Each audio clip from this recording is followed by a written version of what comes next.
The एक्लन form of A matrix. किसी भी matrix को हम एक्लन फॉर्म में कह सकते हैं कि वो एक्लन फॉर्म में कन्वर्ट हो गया है कि अगर वो मैट्रिक्स इस तरह का हो कि जो पहला एलिमेंट है उसके नीचे ज़ीरो आ जाए, जो दूसरी रो का पहला एलिमेंट होगा उसके आगे एक ज़ीरो, तीसरी रो का पहला एलिमेंट उसके आगे ज़ीरो और उसके आगे ज़ीरो। तो इट मीन्स देखो पहली रो के आगे कोई ज़ीरो नहीं है, नो ज़ीरो। सेकेंड रो में पहला एलिमेंट नॉन ज़ीरो है, उसके आगे एक ज़ीरो है। थर्ड रो में दो ज़ीरोज़ हैं, फोर्थ रो में तीन ज़ीरोज़ हैं। और ऐसा भी हो सकता है कि जो लास्ट रो है that contain zero elements, only zero element. This is a perfect echelon form. और ऐसा करने के लिए हमें करना क्या पड़ेगा कि जो फर्स्ट एलिमेंट है किसी रो का उसके नीचे ज़ीरो बनानी है, R2 minus R1, R3 minus R1, R4 minus R1, सारी ऑपरेशन R1 से। नेक्स्ट स्टेप में R2 के एलिमेंट को हमने रखना है नॉन ज़ीरो और उसके नीचे ज़ीरो बनानी है और ऑपरेशन सारी R3 minus R2, R4 minus R2, R5 minus R2, तो सारी ऑपरेशन R2 से।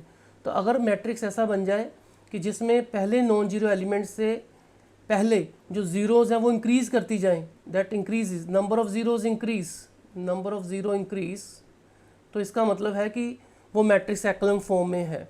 जब भी कोई मैट्रिक्स, जैसे इस एग्जांपल में दे सकते हैं कि पहला नॉन जीरो एलिमेंट 1 है, उसके आगे कोई ज़ीरो नहीं है। दूसरी रो में पहला नॉन जीरो एलिमेंट 1 है, उसके आगे दो ज़ीरो हैं। तीसरी रो में पहला नॉन जीरो एलिमेंट 2 है, उसके आगे तीन ज़ीरो है, लास्ट में 4 ज़ीरो है। So this is perfect echelon form and these elements are called, जो नॉन जीरो एलिमेंट है ज़रूरी नहीं कि ये 1 हो, कोई भी हो सकता है। This is distinguishable elements. Okay, then इसमें जो नॉन जीरो रो बचेंगी, जो रैंक होगा, the rank of that matrix is equal to number of non zero रोज। किसी भी मैट्रिक्स को जब हम एक्लन फॉर्म में चेंज कर देंगे उसमें जितनी नॉन जीरो रो बचेंगी that is called as rank. जैसे इसका रैंक 1 2 3, तीन रोज आ रही हैं नॉन जीरो, तो इसका मतलब इसका रैंक 3 है। ये एक्लन फॉर्म है, इसमें दो नॉन जीरो रो है, इसका रैंक 2 है। इसमें 1 2 3, तीन नॉन जीरो रोज है, रैंक 3 है। तो इसका मतलब है कि अगर किसी मैट्रिक्स को रो एक्लन फॉर्म में चेंज कर देंगे, सिर्फ हम उसमें रो ऑपरेशन ही अप्लाई करेंगे, तो जो रैंक आएगा that is called as row rank. और एक फॉर्म होती है row reduce echelon form and this is also very very important. Row reduce echelon form का मतलब है कि एक्लन फॉर्म तो है लेकिन इन एडिशन उसमें एक प्रॉपर्टी है कि जो नॉन जीरो एलिमेंट है it should be the only element in that column, कि उस कॉलम में सिर्फ वही एलिमेंट नॉन जीरो होना चाहिए। जैसे ये वाला एलिमेंट 1 है, this is non zero. Second में this is okay but this is 1, but यहाँ पे 7 भी है, तो इसका मतलब ये प्रॉपर नहीं है, ये रो रिड्यूस एक्लन फॉर्म नहीं है। A matrix in row echelon form satisfy the additional condition in row reduce echelon form if each column which contain leading entry 1 of row has all other entry 0। यानी कि जब हम उसको एक्लन form में change करें, एक तो जो डिस्टिंग्विशेबल एलिमेंट है वो 1 होना चाहिए और वही सिर्फ नॉन जीरो एलिमेंट होना चाहिए। जैसे 1 है पूरे कॉलम में नॉन ज़ीरो, और यहाँ पे ये नॉन ज़ीरो एलिमेंट है और यही सिर्फ 1 ही है, तीसरी रो में है नहीं, चौथी रो में नहीं है, यानी कि उस कॉलम में सिर्फ वही एलिमेंट होना चाहिए। This is called row reduce echelon form. This is very very important. जो आइडेंटिटी मैट्रिक्स और ज़ीरो मैट्रिक्स हैं वो हमेशा ही रो रिड्यूस एक्लन फॉर्म में होंगे। ये हम आगे जाके यूज़ करेंगे जब हम इक्वेशंस के सॉल्यूशंस करेंगे, तो वहाँ पे हम इसको यूज़ करेंगे। This is very very important of this matrix by converting this one into a row reduced echelon form. So सबसे पहले तो ये वाला एलिमेंट हम देखेंगे कि हम ऑपरेट करेंगे यहाँ पे, we will apply R2 minus R1 and then R3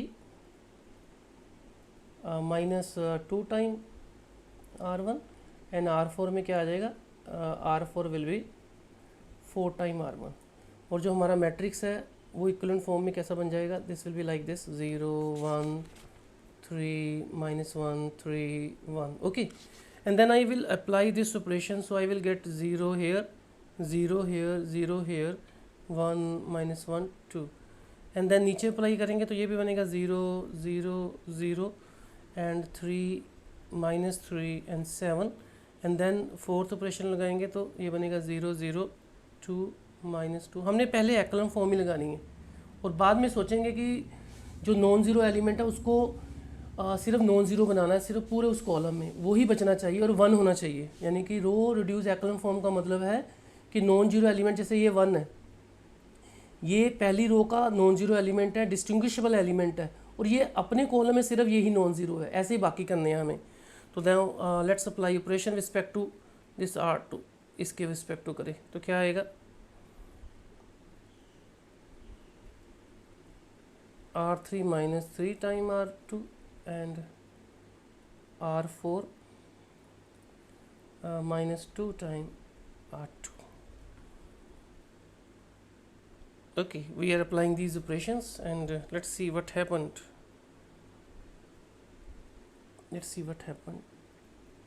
So this changes to 0, 1, 3, minus 1, 3, 1 and 0, 0, 0, 1, minus 1, 2, and then I am applying this operation 0, 0, 0, 3 minus 3, this is again 0, minus 3 and plus 3, this is again 0, this is good thing.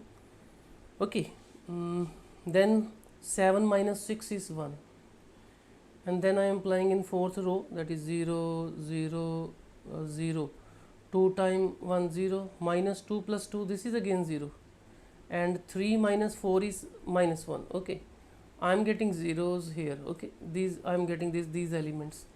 Now I am worried about only these points, these points, this point, this point. So I can apply R1 plus R2. When I apply R1 plus R2, this becomes 0.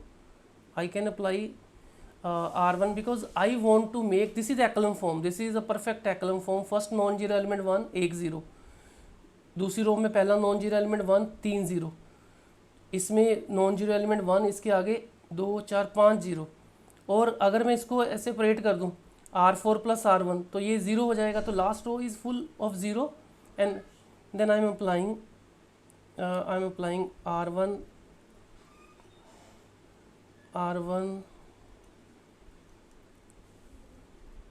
I am applying this thing, I am applying R1 plus R2। एक तो ये वाला operation apply कर रहा हूँ, दूसरा मैं कर रहा हूँ R4 के ऊपर R4 प्लस R3। तो माई मैट्रिक्स चेंजेस टू, जो मेरा मैट्रिक्स है वो चेंज हो जाएगा 0 1 3। तो what I am doing R4 और R1 में R2 कर रहा हूँ। R1 में R2 करूँगा तो 0 1 3, तो यहाँ पे 0 आ गया, 3 minus 1 is 2, this is 3, this is 0 0 1 minus 1 2, and then last row तो पूरा ही 0 बन गया, लास्ट रो तो पूरा ही 0 बन गया, लास्ट रो तो पूरा ही 0 बन गया, ये वाला 0 बन गया। तो this is perfect echelon form. But row reduce echelon form बनने के लिए ये तो ठीक हो गया, ये भी ठीक है, ये भी 1 ठीक है, लेकिन यहाँ पे ये वाला जो नॉन ज़ीरो एलिमेंट है, यहाँ पे कुछ करना पड़ेगा। We have to apply certain operations.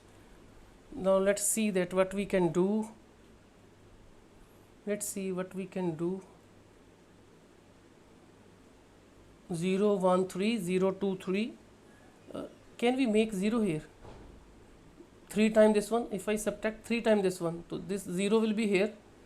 Okay, 0 will be here, and I want to make 0 also here, so R2 minus this term, so I can apply, so I am applying, I want to make 0 here, R1 minus 3 times this one, तो this is 0। बाकियों को तो कोई फ़र्क नहीं पड़ेगा क्योंकि 0 0 element है, 0 2 3 टाइम ये करेंगे तो ये 0 हो जाएगा। ओके, तो यहाँ पे भी 0 बनाना चाहता हूँ, तो व्हाट आई डू, 0 2 टाइम किया तो वो भी हो गया जी, 0 1 minus 1, दिस इज़ ऑल्सो 0, तो we are doing it 0 0 1 and 0 0 0 0 0। सो पहला नॉन जीरो एलिमेंट 1, अपने कॉलम में एक ही नॉन ज़ीरो है, ये भी एक ही है, ये अपने आप में भी एक अकेला ही है, और यहाँ पे रह गया सिर्फ ये वाला। तो यहाँ पे ये वाला अगर ऊपर वाला 0 हो जाए तो वी हैव डन। तो अगर मैं इसको 2 में ऐड करके कर दूँ तो आई will gate, that is a 0 1 3 0 2 2 नहीं 0 हो गया जी, 0 हो गया। So it is 0 0 0 1 minus 1 0, so 0 0 0 0 0 1 and 0 0 0 0 0 0। So this is a perfect echelon form. The first non-zero element is 1. It is the only element which is non-zero. And second non-zero element is 1. This is also non-zero. And in this one, this is only. So this is a perfect row reduced echelon form. Row or reduce echelon form. So row rank of A is 3. So यहाँ पे मैंने एक चीज़ दिमाग में रखनी है, तो पहले तो मैं सिर्फ इसको echelon फॉर्म में चेंज करूँगा. echelon फॉर्म में यानी कि सारी ऑपरेशन R1 से लगाऊंगा, फिर R2 को एलिमेंट जो है उसको यूनिटी बना के उसके नीचे ज़ीरो बनाएंगे, फिर तीसरा एलिमेंट ऐसे ही, और उसके बाद में सोचेंगे कि उसको कॉलम का नॉन ज़ीरो एलिमेंट बनाना है.